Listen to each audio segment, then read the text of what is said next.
Chapter 16. Jericho Station. The trip from Jebediah to Jericho Station wasn't too long. Jax and the others occupied their time watching various old-time vids, and until they ran out of beer, getting drunk.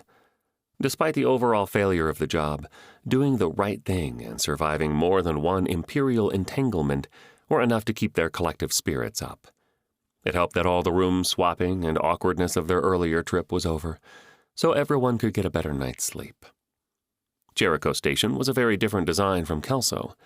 Where Kelso was basically a cigar stuck through a donut, Jericho was 3 times the size and basically a dumbbell. 2 spheres, nearly half a kilometer in diameter, connected by a kilometer-long and 300-meter-wide central span. The Osprey had been given docking clearance in what Corey told them was the low-rent docking area in Sphere 1. Her boss, she further explained, would be docking in the other sphere in less than an hour. Jax and Steve promised to have Marshall ship the rest of her luggage from Kelso. As the group descended the boarding ramp, Jax looked at Corey, duffel bag slung over her shoulder. "Don't be a stranger." Steve hugged her and said, "My brother's gonna be pissed." He looked sidelong at Jax. "I'm gonna send him his way." He hitched a thumb. Corey nodded, smiling. "I calmed Marshall last night and let him know." She looked at Jax. "He's still pissed and definitely has plans for you when you all get to Kelso, though." Jax shuddered. She turned to Naomi. "It was nice to meet you, Naomi. I hope you and Jax figure out a business arrangement." The Japanese woman grinned. "Oh, that's all settled." "It is?" Jax turned. Naomi just smiled. "Well, I got a jet. Stay safe.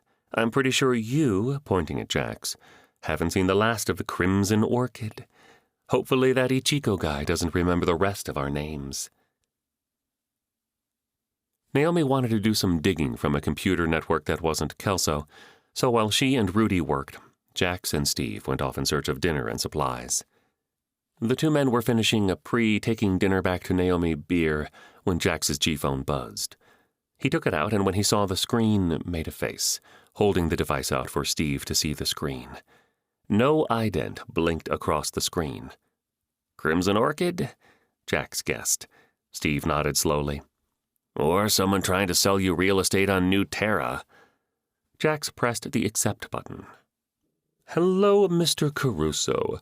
Oh, and you too, Mr. Delfino." His grin was not friendly. So much for the not remembering the last names of the others thing. It was Ichiko. "I just wanted you to know that you've made very powerful enemies in the Crimson Orchid." Jack shrugged. "Well, you were planning to kill us instead of paying the remaining 30% on the job, so, I kinda see us as even." "Oh, no," the older man said, his smile very much unfriendly. "We are anything but. I only just avoided the authorities on Thamura. Many of my lieutenants did not. No, Mr. Caruso, we are not even." This time it was Steve who replied. "Yeah, well, sounds like you're not in much of a position to do anything about it." He offered his fist to Jax outside the view of the phone's camera pickup. Jax bumped his own fist against it. "For now, yes. I just thought you should know that our dealings are not concluded." Again, the older man smiled a wicked smile.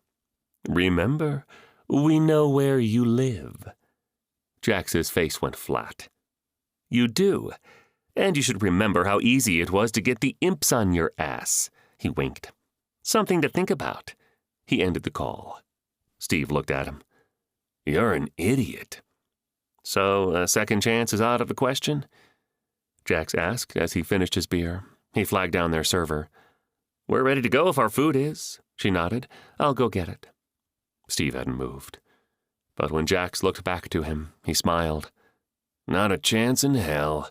What was it Naomi said? This," he pointed at himself, then Jax, then himself again, "is never gonna happen." He paused. "Well, again." He slapped Jax's knee. "I'll wait outside." He stood and headed for the door. Jax laughed, watching someone he hoped was his friend walked out. "Probably a smart choice." The server brought the to-go order and checked Jax out. He thumbed his G-phone. "Naomi, we're on our way back." Have Rudy and Skip get ready for departure." "Roger that, partner," the woman replied. Jax made a face but said nothing. She added, "Let's go home." The end. Find other books by John Wilker at his website, johnwilker.com. You've been listening to Any Job Will Do, Book 1 of The Grand Human Empire by John Wilker. Narrated by Adam Verner. Copyright 2021. Production copyright 2022.